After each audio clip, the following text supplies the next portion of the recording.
Luke Broadbent trying to find his way into the burnout scene here at Summonats 28. He's like the Black Stig, isn't he?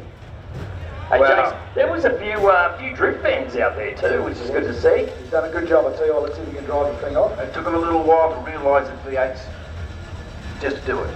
You know, I was walking down here while the greys were out on the pad, and all I could see was a wall of smoke, and I'm listening thinking, there's two cars out there. And I'd walked past the greys' tent and spot their cars, and I thought, okay, they could probably only be Peter and Deb.